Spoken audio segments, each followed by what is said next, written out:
Baldy, you there? Yeah, I'm here. I hear you guys loud and clear. I hear BMitch. What's up, brother? How you doing, man? I'm good, bro. I'm good. I'm just dealing with, Philadelphia, issues in the locker room and all that kind of stuff. So it's normal here in Philly right now, BMitch. But you look at that team, man, and they have so much talent, and they're winning games. That should be the main thing. But do you think all of this excitement about Saquon is now rubbing people the wrong way? Or I'm not getting enough hype? I don't know, man. I mean, they're a run team. And Saquon is a legitimate MVP of this league, and he's giving credit to everybody the way you're supposed to when you're the running back and the star. But I guess some other egos are sort of getting in the way right here of a team that's won 9 in a row, and they kind of figured things out. You'll see them next week, BMitch, but I don't know. Like sometimes these wide receivers, they just get, they get a little too me. Oh, yeah. I don't know. It is. It was one thing early in the year in Philly when they were 2-2 and then barely beat the Browns coming off a bye. Like it seemed pretty contentious. They've now won 9 in a row, and they've got their biggest game of the year maybe coming up. Does it feel like it did at various times, like last year or even earlier this year? It's different because now it's just personal. Now it's wide receiver, quarterback. I mean, it's getting personal right now. That's not good. But when early in the year when they were 2-2, like quarterback was turning the ball over, and they had a lot of issues. Tampa blew them out of the water. They had a bye week, and they kind of figured things out. They became a lot like Washington in that they said, okay, we're not going to turn the ball over. We're going to run it. We're going to feed the beast in Saquon. The offense line is as good as there is in the league. Let's just win games the old-fashioned way. Let's run it. Play great defense. We won't turn it over. We won't lose games. And we'll just, beat them up as the game goes on. And they've gotten to 9-0. It hasn't been pretty every week. They've had some struggles, like you said. Cleveland was a struggle. Jacksonville was a struggle. But, they're winning games, and they have a chance to be the number 1 seed still. So there's a lot to play for here.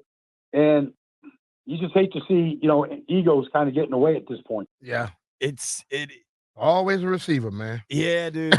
It always is, man. And the funny thing about that, BMitch, is that, like, receivers don't win anything.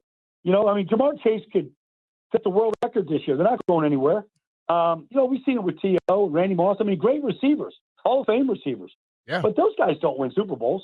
They're a part of the win, but they're not, there should never be the main thing. It is interesting you say that. Like, I mean, the most explosive, best Patriots offense they ever had was with Randy Moss, but they did not win. And then, I mean, even a guy like the 2 best receivers of the last 20 years, maybe Megatron, or there's other people, right? Yeah. But you think about T.O., Randy Moss, Megatron. That's crazy, man. It's a good point. I mean, those guys, what happens to them is they start going to all these other teams. Randy traveled and he left Minnesota, Oakland, New England, and T.O. traveled to how many different teams. And, I mean, they still put up, numbers and, I have a lot of great end zone celebrations. They just never get the final celebration. Do you think the success of Saquon, and also look at Henry up there in the Baltimore and the little kid in Green Bay, will that bring the focus back to the running back position? Oh, it's happening. I just saw Aaron Jones in Minnesota last week, Brian, and the resurgence of the running back is real. And really the resurgence of the running game right now is real. I mean, your example of that in Washington and what you're doing to win games right now, what you just did to Tennessee, B-Rob goes, 40 yards in the first run of the game. And, I mean, the run game is taking over in this league.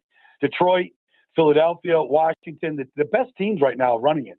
And they're running it really well. And all those guys you mentioned, Derrick Henry, Aaron Jones, Josh Jacobs, Saquon, like they're having a great year right now. And I don't know what's going to happen in the playoff run, but these teams are going to run their way to the playoffs right now. Mm-hmm. Yeah, I mean, even if you look at the teams that have already clinched, even the Chiefs, and this feels weird to say, they're a ball control offense now. The Bills are the one real high flyers. The Lions throw the ball plenty, but they run the hell out of the football. The Eagles are clearly driven by the ground game.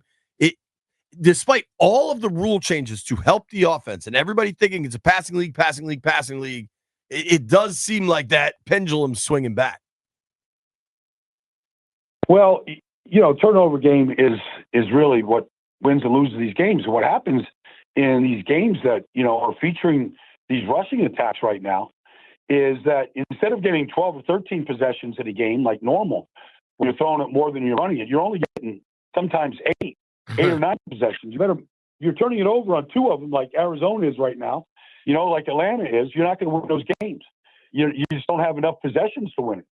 And so, Philadelphia right now, since that blowout loss to Tampa when they were 2-2, went to bye week, Jalen Hurts, you say all you want about him. The guy's thrown one interception in these 9-game win streaks. He's thrown 12 touchdown passes. Like, who cares right now? It's about winning games, stacking W's, getting ready for the playoffs. If you got to throw it, you're going to have games where you either have to come from behind or you're going to have to make some big throws in big games because that's what it takes. Yeah. That's all right. There'll be a time to do that. But in the time being, take care of the football right now. Totally.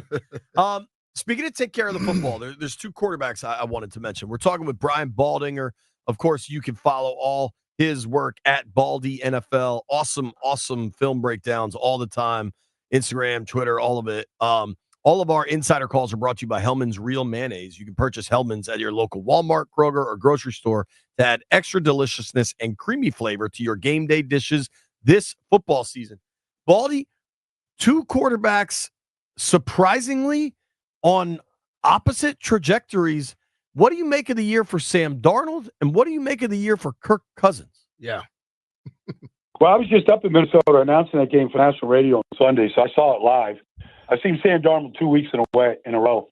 I mean, stability makes the difference. They've got a great team in Minnesota, and they're really well coached. Kevin O'Connell. In fact, I was telling those guys on the sideline before the game, and nobody's talking about them, and they like it that way. They don't want anybody talking about them. But Kirk Cousins' arm is dying on him. Like, he can't make some throws that he used to make, and that's just a fact of being older and coming off an Achilles injury. He just can't drive the ball the way he once did. And so he's thrown 8 interceptions in this 4-game losing streak right now. He's a part of it. Sam Darnold is benefacting. He's been like, they've got the second most takeaways in the league. Minnesota does. They lead the league in interceptions, so they're giving them a lot of extra at-bats. And on any other team, maybe, except, maybe not Washington, but a lot of teams, Jordan Addison would be the number one wide receiver. Right. He is excellent. And then you pair him up with Justin Jefferson and, a really creative coach. Sam Darnold had nearly a perfect quarterback rating on Sunday against the Falcons. He's been outstanding. And I think he just got to a stable place.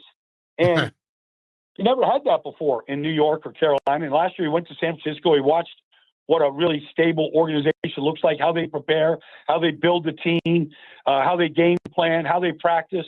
And he's come to Minnesota with that mindset, and it's really helped him out a great deal. And for Kirk Cousins, honestly, I'm a big Michael Penix fan. I know he's just a rookie, but we're seeing a lot of these rookie quarterbacks like Jaden have great success this year. And they're winning because of their quarterback in Denver. And I think if they don't make the switch, then they could play themselves right out of a playoff spot. Do you think also, point. I understand Kirk's a veteran player, knowing his arm is weaker, can't drive, and also having Michael Penix on that team, could that be playing in his mind a little bit? Maybe it did from the very beginning, Brian. Mm-hmm. They called him 5 minutes before they drafted Penix to tell him they were we picking this quarterback, dude. So everybody kind of go, well, what's that all about? Why not spend the 8th pick of the draft on, a great offensive lineman or, a real tight end that actually wants the ball versus the one that they have there. So, whatever. But, go get me Brock Bowers, and we'll see what the offense looks like.